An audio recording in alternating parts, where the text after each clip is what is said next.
ওরা কিন্তু খুব আমার পেছনে লাগবে, লাগার পরেও কিছু করার নাই, লাগার পরেও কিছু করার নাই। ওয়াজ করে আমাকে খেতে হবে, মুল্লাগিরি করে খেতে হবে ওটা না। প্রয়োজন বোধে ব্যবসা করে খাবো, দম দিয়ে খাবো, কিন্তু ইসলামের নামে টাকা দাবি করে কোরআনের ময়দানে কথা বলতে রাজি না। কথা বলেন ঠিক কিনা? এখানে গ্যাদাম করে কেন?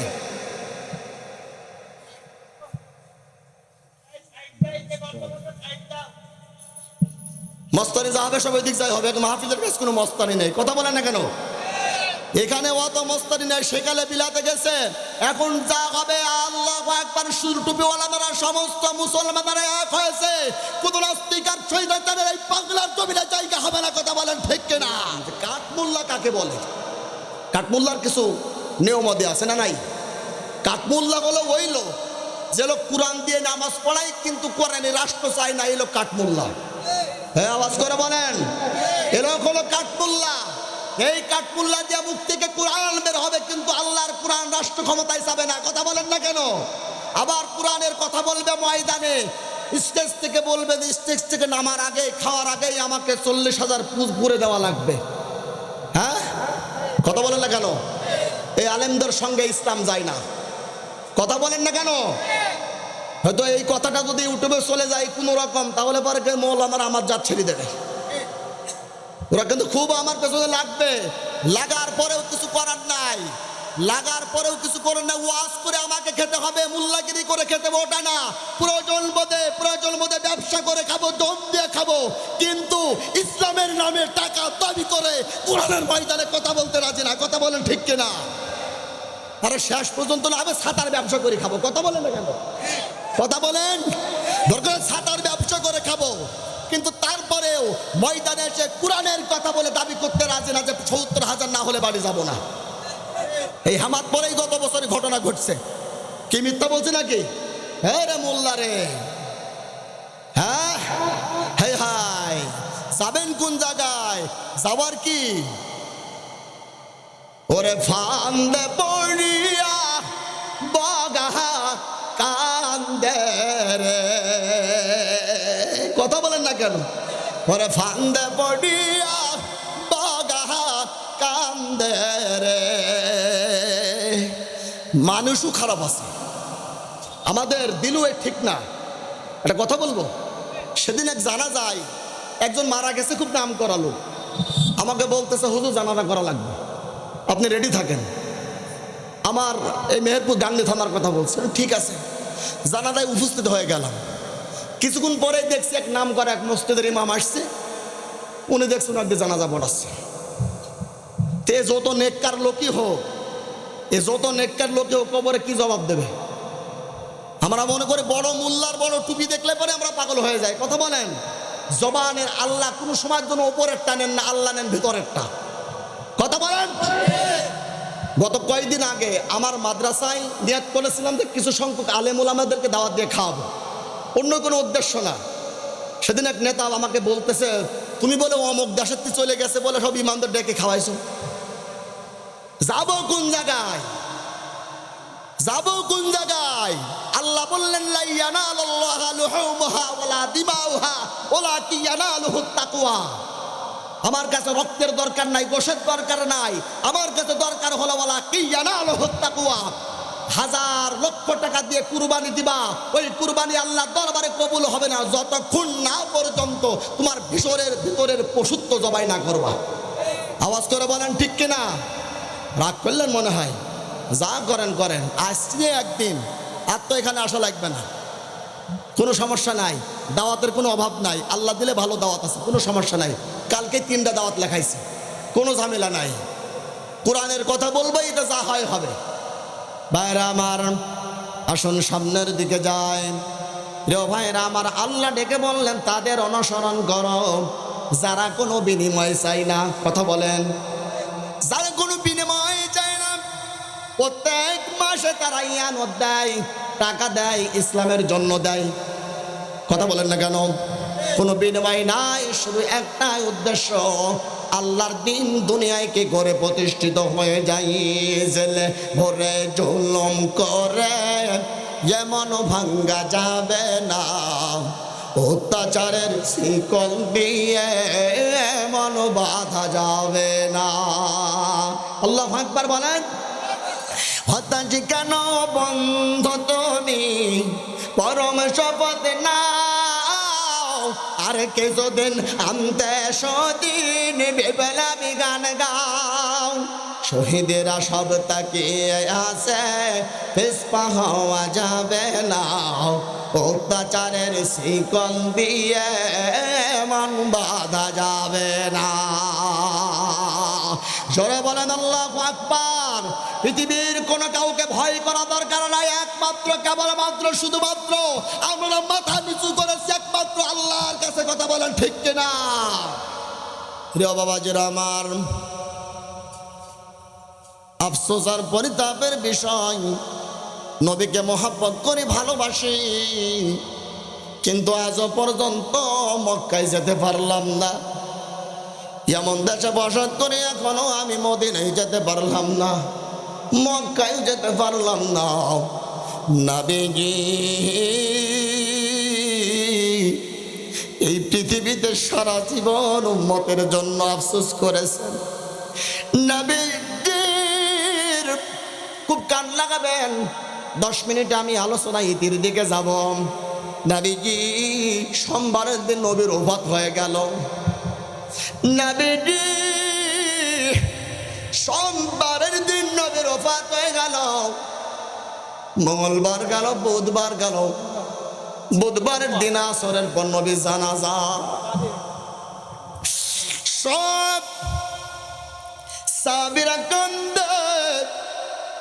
হযরতে উমর খোলা তরবারি ফেলে দিয়েছে।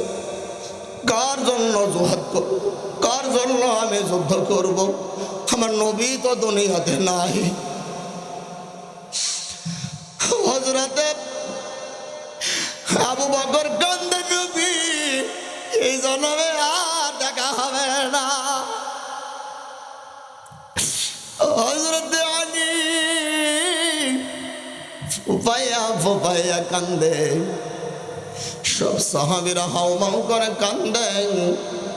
নবীজির জানাজা কে কোথায় হবে, কবরস্থ কোথায় করা হবে?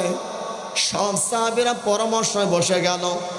কেউ বলে যে নবীজির মা জননী যেখানে ঘুমায় আছে মার পাশে নবীজি কবরস্থ করা হোক।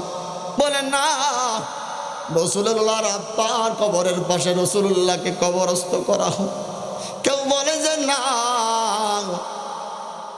রাসূলুল্লাহর প্রিয়তমা স্ত্রী মা খাদিজাতুল কুবরা, রাসূলুল্লাহ হীরা পর্বত ধ্যান করতেন, হীরা গুহার মধ্যে নবীজি ধ্যান করতেন।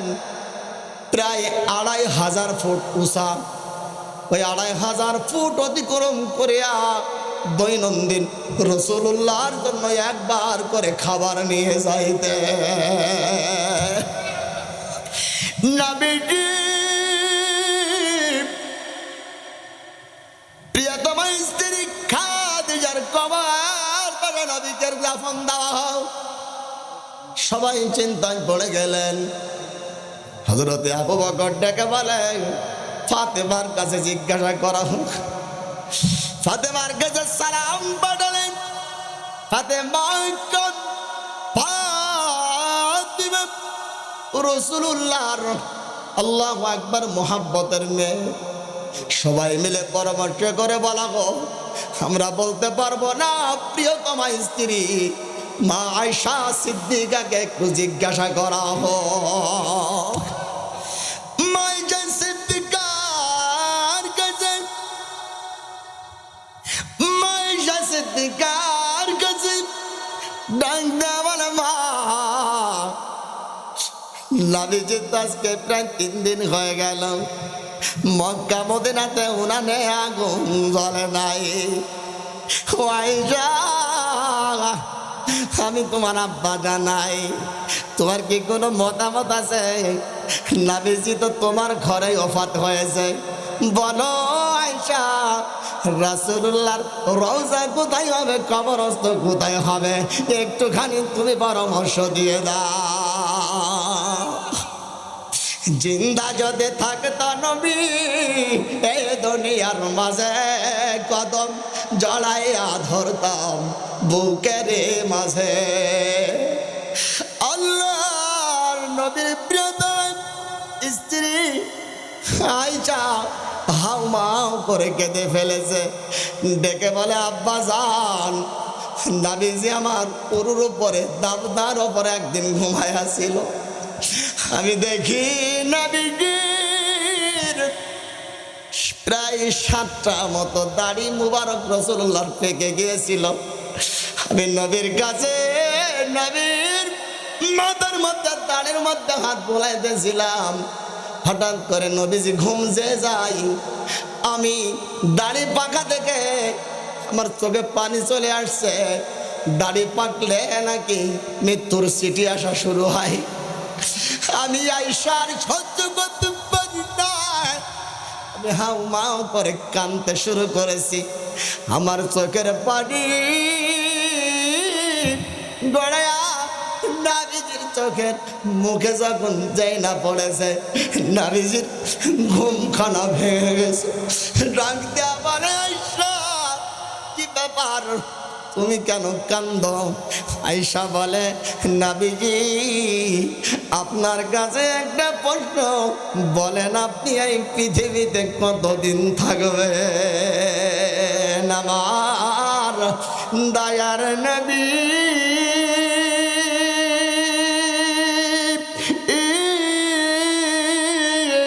যে দেশে ঘুমা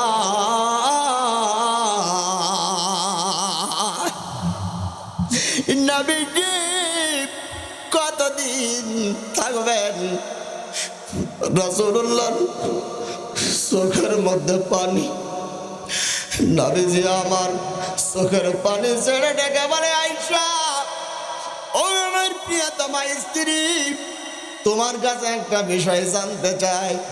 আমি নবীজির ওফাতের পরে, মৃত্যুর পরে তোমার ঘরের মধ্যে আমাকে একটুখানি শোয়ার জায়গা দিবা না গিয়ে? খুব কান লাগাবেন, এ যারা বিদেশ কাটে আসছেন যাবেন 50 বিঘা 100 বিঘা 10 বিঘা জমি, খুব কান লাগাবেন। মাইশা সিদ্দিকা হাউ মাউ করে কান্দে, ডেকে বলে নবীজি গো, আমি আয়েশা বলে দিলাম আমার রুমের মধ্যে আপনাকে জায়গা দিব, একটু মহব্বতে বলেন না সুবহানাল্লাহ। প্রিয় ভাইরা আমার, আল্লাহ নবী মাইশা সিদ্দিকা ডেকে বলে আব্বা জান, আমার নবীর সাথে এই কথা হয়েছিল, ও কথার পরে আমার ঘরের মধ্যে নবীকে আমি জায়গা দিয়ে দেব। ও আব্বা, মাইশা কান্দে, আবু বকর কান্দে। মাইশা সিদ্দিকা বলেন নবীজির ওফাত হয়ে গেল, আমার ঘরের মধ্যে নবীকে আমি জায়গা করে দিলাম। মাইশা সিদ্দিকা বলেন প্রায় 3.5 থেকে 3.5টা বছর পার হয়ে যাচ্ছে। বছর চলে যায়, মাস চলে যায়, বছর চলে যায়। আবু বকরের ওফাতের আগ মুহূর্তে আবু বকর ডেকে বলে আয়েশা, আমি আবু বকর তো দুনিয়া থেকে চলে যাব, বলো গো আয়েশা আমার প্রাণ প্রিয় মেয়ে, আমি আবু বকরকে একটু আমার দোস্ত মুহাম্মদের কাছে জায়গা দিবা নাকি? মায়েশা অনুমতি দিলেন। রসুল চলে গেল, আবু বকর গেল, জায়গা থাকলো একটি। উমার 10টা বছর আল্লাহর কুরআন দিয়ে শাসন চালালেন, সুবহানাল্লাহ বলেন না? 10টা বছর শাসন চালাইয়া আল্লাহু আকবার গুপ্তচরের কাছ থেকে আঘাত খাইলেন। এ বাবাজিরা, আঘাত খাইয়া ছেলেকে পাঠালেন, জলদি করে আয়েশার কাছে যাও, যে বলো আমি আমার দোস্ত মুহাম্মদ গেছে, আবু বকর গেছে, পাশে একটুখানি জায়গা হবে নাকি? আল্লাহ পাকের রাসূলুল্লাহর স্ত্রী অনেক বছর গেল, ওই রুমের মধ্যে আবু বকর রাসূলুল্লাহ ঘুমায়া আর মায়েশা সিদ্দিকা বলেন, আমি কোরআন তেলাওয়াত করি, নামাজ পড়ি, আমার কোনোদিন কবর থেকে অসুবিধা হয়নি। বলেন তো চেয়ারম্যান সাহেব সহ আমরা যেনারা এখানে বসে আছি, যদি স্ত্রীকে বলা হয় 10 বিঘা জমির মালিক, 50 লাখ টাকার মালিক হয়েছি, সব তোমার নামে উইল করে দেব, লিখে দিয়ে যাব, মরার পরে আমাদের যে খাটের ওপরে বাসর হয়েছিল ওই খাটের নিচে একটুখানি মরার পরে জায়গা দিবা নাকি? যত বড় হুজুরি হয়, ইমাম হয় আর মুয়াজ্জিন হয়, মুক্তাদি হয় আর যাই হয় না কেন, বলেন তো কারোর স্ত্রী রাজি হবে নাকি? কথা বলেন, কথা বলেন। ওরে বাবারে, ভূত হয়ে খাই ফেলবা। শহরে বাজারে দেখো নারীদের ঢল, পর্দাবিহীন তারা করে ঝলমল, অন্যকে তার দিকে আশেকে বানায়, দেশটাই আছে ধ্বংস নারীর বেপরদায়, চারিদিকে একই আওয়াজ হাই হাই হাই। নবীজি ওফাত হয়েছে, আবু বকরের ওফাত হয়েছে, কোনো দূর অসুবিধা হয়নি, একটুখানি জায়গা রয়েছে। মায়েশা সিদ্দিকা মনে মনে ভেবে রেখেছিলেন, আমার ওফাতের পর স্বামী আর বাবার কবরের পাশে ঘুমাবো। সুবহানাল্লাহ বলেন, আল্লাহু আকবার। মায়েশার চোখের পানি কোন কোন বর্ণনায় দুর্বল রেওয়ায়েতে পাওয়া যায়, ফিরাই দিয়েছেন, যাও আমার কবরস্থের জায়গায় আমার জায়গা হবে, এখানে অন্য কাউকে শোয়ানো যাবে না। হযরতে উমর আবার পাঠিয়েছে, যাও যে বলো কবরে রাসূলুল্লাহ ঘুমাইয়া আছে, নবীর কাছ থেকে অনুমতি নিতে হবে।